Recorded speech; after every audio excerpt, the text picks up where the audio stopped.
En el capítulo 5 del material propuesto por el módulo de lógica, hablaremos de la lógica deóntica, lo cual quizá le parezca una palabra extraña. En este caso, el material nos explica que la lógica deóntica es aquella que se relaciona con el deber, con lo que debemos hacer. Algo que en el derecho va a ser una cuestión importante, porque el derecho en muchas situaciones nos marca lo que debemos realizar, ya que, como dijimos en el video anterior, el derecho tiene como objeto conducir, ordenar, determinar las conductas humanas, la conducta humana. Por ende, muchas veces debe realizar, marcar ese deber de las personas. Tenemos dos ópticas para analizar la cuestión del deber. Una es lógica, es aquella que vamos a utilizar, que la mirada lógica determina las normas. Es decir, una óptica para mirar el deber es aquella lógica, es aquella a través de las normas de nuestro sistema. Y tenemos otra óptica que es la óptica axiológica, que es otra palabra extraña. Deben saber que todas las veces que se encuentran con esta palabra, deben entender que se refiere a las cuestiones de los valores. Siempre que hablamos de cuestiones axiológicas, hablaremos de cuestiones que tienen que ver con los valores, con la moral. En este caso, como dije, la óptica lógica se referirá a las normas, la óptica axiológica se referirá a la moral. Por otro lado, el material nos habla del sistema deductivo, como aquel conjunto de enunciados interrelacionados entre sí. ¿Por qué hablamos de sistema deductivo? ¿A qué nos referimos con sistema deductivo? Bueno, hablamos de un sistema, es decir, un conjunto de elementos que no van a ser elementos, sino enunciados o proposiciones, que se relacionan entre sí, que tienen cierta coherencia, cierta relación, a partir de los cuales se puede deducir, por eso un sistema deductivo se puede deducir una conclusión o una serie de conclusiones. Ese es un sistema deductivo. Un tipo de sistema deductivo es un sistema normativo. Para que un sistema deductivo sea un sistema normativo, debe existir al menos una norma. En nuestro sistema normativo existen un sinfín de normas, pero para que un sistema deductivo sea normativo debe existir una norma. A lo largo del material del capítulo 5, intentaremos identificar cuáles son los elementos esenciales de la norma, cómo podemos definir, volviendo al capítulo 4, cómo podemos definir qué es una norma, cuáles son los tipos de norma, eso iremos viendo a lo largo de este capítulo. Pero como primera orientación, como primer acercamiento a esa cuestión, podemos decir que la norma es el enunciado que obliga, prohíbe o permite una conducta. Debemos tener claras estas tres situaciones. Un enunciado la norma es un enunciado que obliga, prohíbe o permite una conducta. Es decir, que genera un deber a partir de la obligación, una prohibición o un permiso a realizar una conducta. Debemos decir también, como dijimos en el capítulo anterior, que obviamente que en un sistema normativo deben existir normas, pero pueden también existir y pueden convivir con enunciados, con proposiciones que no sean normas. Por ejemplo, los principios que hablamos en el capítulo anterior. Por ejemplo, las conceptualizaciones. Nuestro Código Civil, ese plexo normativo, tiene un montón de ejemplos de artículos que no son necesariamente una norma, sino que son conceptos. Por ejemplo, el artículo 957, que define al contrato, lo define como un acto jurídico, por ejemplo. Después tenemos otro artículo que a su vez define al acto jurídico como el acto voluntario lícito. Y así nuestro sistema jurídico, ese fue un ejemplo, define cuestiones y esas definiciones, esos conceptos conviven necesariamente con otras normas, con otros principios, que no necesariamente están escritos, sino que pueden estar en el aire como pacta sunt servanda, que significa lo pactado obliga. Sin entender ese principio no podemos entender un contrato. Y sin entender ese contrato, sin entender el concepto de contrato que dije recién, no podemos entenderlo. Sin entender un contrato no podemos entender un montón de relaciones jurídicas entre personas. Y así nuestro sistema jurídico se va interrelacionando y interconectando todos los elementos que conviven en él, desde las normas, las conceptualizaciones, los principios. En ese sentido debemos decir y ordenar nuestro esquema en que las normas jurídicas, supongamos la norma del Código Penal, al que matare tendrá una pena de 8 a 20 años, las normas jurídicas se encuentran dentro de nuestro lenguaje normativo o de nuestro sistema normativo, que a su vez se encuentran dentro del lenguaje prescriptivo, que es algo que hablé en el capítulo anterior. Las normas jurídicas se encuentran dentro del lenguaje normativo y dicho lenguaje normativo se encuentra dentro del lenguaje prescriptivo, que es uno de los 5 tipos de lenguaje que desarrollé en los primeros videos de este módulo. Existen también, como dije en el video anterior, enunciados, análisis que forman parte de la ciencia del derecho, proposiciones que forman parte de la ciencia del derecho, que utilizamos para aprender, no aprender sino de sujetar nuestro derecho. Proposiciones normativas que describen el contenido de la norma. Por ejemplo, cuando volvemos al Código Penal, sí, cuando hablamos del delito de homicidio simple, artículo 79 del Código Penal, cuando queremos estudiar el tipo objetivo, el tipo subjetivo, la teoría del delito, son todas cuestiones que forman parte de la ciencia del derecho, que no necesariamente son normas, sino que son descripciones, explicaciones, análisis, fundamentaciones de la norma. Ahora bien, el material nos plantea la teoría general de la norma.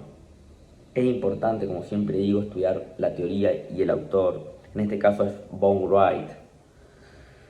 La teoría general de la norma nos propone un núcleo normativo, es decir, nos deja ver, como si fuera un microscopio, nos deja ver la esencia, el corazón de la norma. ¿De qué está hecha la norma? Nos dice que la norma está compuesta por 3 cuestiones. La primera de ellas es el carácter. ¿Qué es el carácter? Bueno, volvemos a las 3 palabras de hoy. Determinar si es una norma de obligación, de permisión o de prohibición. Es decir, si el carácter se va a determinar por si esa norma obliga, permite o prohíbe. Por otro lado tenemos el contenido de la norma. ¿Cuál es el contenido de la norma? Bueno, es la conducta que busca ordenar, que busca determinar. La conducta humana que busca ordenar o determinar. ¿Qué puede ser? O una acción o una actividad. ¿Cuál es la diferencia entre acción y actividad? Que la acción es instantánea, ocurre en un momento. Por ejemplo, golpear. Golpear es una acción. Yo realizo el golpe. Sucede instantáneamente. En cambio, la actividad constituye una continuidad. Por ejemplo, caminar. Yo cuando camino no doy un paso. Porque si doy un paso, estoy hablando de una acción. Doy un paso. Realizo un movimiento instantáneo. Cuando yo camino, estoy realizando una continuidad de sucesos que se mantienen en el tiempo. Esa es la actividad. Tanto la actividad como la acción son formas de conducta. El contenido de la norma es ni más ni menos que el ordenamiento de esa conducta que el derecho busca regular. Y por último, en estos 3 elementos de núcleo normativo están las condiciones, que son aquellas circunstancias espaciales, temporales o personales en las cuales se desenvuelve o se aplicará esa norma. Por otro lado, la teoría general de la norma nos clasifica en una forma de clarificar, de comprender a la norma, nos clasifica las normas en normas principales y normas secundarias. Arranquemos explicando las principales. Existen 3 tipos de normas principales, La primera de ellas son las definitorias. ¿Cuáles son las definitorias? Son las que determinan una actividad. Por ejemplo, una normativa que regula o establece las reglas de un juego, por ejemplo, las reglas del fútbol, son un tipo de norma definitoria, porque dan vida, establecen, constituyen las reglas de una actividad. Esas son las normas definitorias. Por otro lado tenemos las prescripciones. Las prescripciones son aquellas normas en las cuales existe una autoridad competente, es decir, que puede emitir esa norma, un sujeto que debe cumplir esa norma, una promulgación, es decir, una validación de esa norma, y una sanción en caso de incumplir esa norma. El ejemplo de las prescripciones son las órdenes militares. Cuando un militar da una orden a su subalterno, existe una autoridad, que es el militar que da la orden, los sujetos, que son los subalternos, la promulgación, que es decir, la validación de esa orden, que obviamente existe por ser una autoridad competente, y la sanción, que pueden ser miles las sanciones, no sé, desconozco los códigos militares, las sanciones al incumplir esa norma.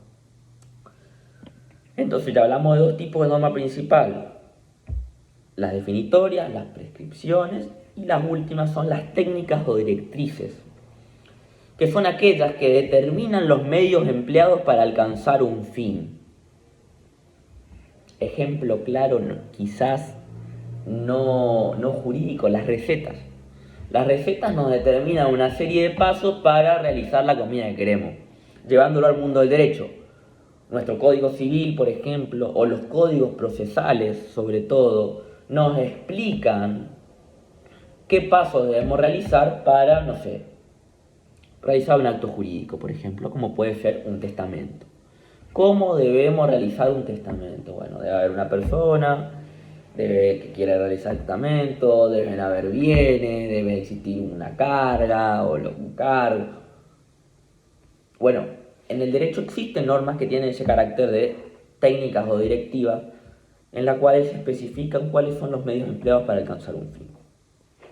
Y estos son los tres tipos de normas principales. Ahora analizaremos el otro tipo de normas, que son las normas secundarias, que también tienen tres especificaciones. En primer lugar, las más difíciles de caracterizar son las reglas morales, que, como dije, son las reglas de carácter axiológico, de carácter más abstracto, que tiene que ver más con la moral, con el bien y el mal, son más relativas. Podemos pensar en algún momento aquellas reglas que existieron sobre la sexualidad, que eran reglas que tenían que ver directamente con la moral. Hoy ya nuestro sistema normativo prevé libertad sexual absoluta, pero hubieron muchísimos avances en esa cuestión en los últimos años, pero tiempo atrás había normas que fueron fuentes del orden moral que ordenaban ese tipo de conductas. Por otro lado tenemos las reglas ideales, que también son normas secundarias, que son aquellas que tienen más relación con el ser que con el hacer. Es decir, las normas que determinan cuál es un buen abogado, cuál es un buen médico. Esas son las normas secundarias, las que nos determinan más el ser, qué soy o qué quiero ser, más que qué hago, qué debo hacer o qué voy a hacer. Y por otro lado tenemos las costumbres, muy importantes en el derecho, muy importantes en el derecho, que van a estudiar a lo largo de la carrera, que son fuente de derecho. Nuestro Código Civil así lo indica. Lo que tiene que ver con las costumbres se lo define como derecho consuetudinario. El derecho consuetudinario, cuando encuentren esa palabra difícil a lo largo de la carrera, deben entender que se refiere a las costumbres. El material dice que son una especie de hábito, pero con peso normativo, es decir, con prescripciones implícitas. Las costumbres son aquellos hábitos que tienen un peso normativo, por ende tienen un peso en nuestro sistema normativo, y que a su vez, en su esencia, poseen prescripciones implícitas. Por ejemplo, bañarse todos los días es un hábito, pero a su vez tiene un peso normativo, porque si no lo hacemos podemos sufrir diferentes males de salud. Tiene una prescripción implícita que es la de bañarse todos los días. Cuando hablamos de una prescripción implícita hablamos de una obligación que no está clara ni se puede deducir fácilmente, pero que sí comprendemos, como puede ser que bañarse o no lavarse los dientes puede producir caries. Pero son hábitos, después de todo, son costumbres. Eso es solo un ejemplo simple, hay un montón de otros ejemplos de mayor importancia y relevancia en el derecho. Por último, para finalizar el capítulo 5 del libro, tenemos los defectos de los sistemas normativos que nos plantea el material, que son aquellas contradicciones, por ejemplo, normas que chocan entre sí. Por eso van a ver más adelante que tenemos una jerarquía de normas, van a estudiar la introducción al derecho. No vale lo mismo una norma municipal que la Constitución Nacional. Esta jerarquización de las normas, que lo van a ver después en la pirámide del Kelsen, existe justamente para superar estas contradicciones normativas propias de los sistemas normativos. Otro ejemplo son las redundancias normativas, es decir, cuando normas exceden las explicaciones normativas y las regulaciones normativas. Esas son las redundancias, redundan, abundan, exceden. Y por otro lado tenemos las lagunas normativas, es decir, conductas que deben ser reguladas y no son reguladas por ninguna norma. Para ello, el material hace alusión a una frase que van a escuchar muchos, si es que no la hayan escuchado ya, que dice que todo lo que no está prohibido está permitido. Nos plantea el doctor Gómez a través de este material un poco la relativización de esa frase, porque es más bien relativa. Si lo miramos desde un punto de vista lógico, podremos decir que todo lo que no está prohibido, lo cual puede llegar a convertirse en una falacia. Y es relativo esto, y cuando encontramos una laguna normativa, debemos realizar una conducta como operadores jurídicos casuística. Esta es otra palabra extraña. Cuando hablamos de casuística, hablamos de ver el caso concreto y no basarnos por una regla general, sino por un caso concreto, es decir, específico. Eso es casuística porque se mira el caso en sí mismo. Y eso es, creo, lo mejor que se puede hacer al encontrarnos alguna laguna normativa. Nuestro sistema normativo puede tener defectos. Se mencionan tres: las contradicciones, las redundancias normativas o las lagunas normativas.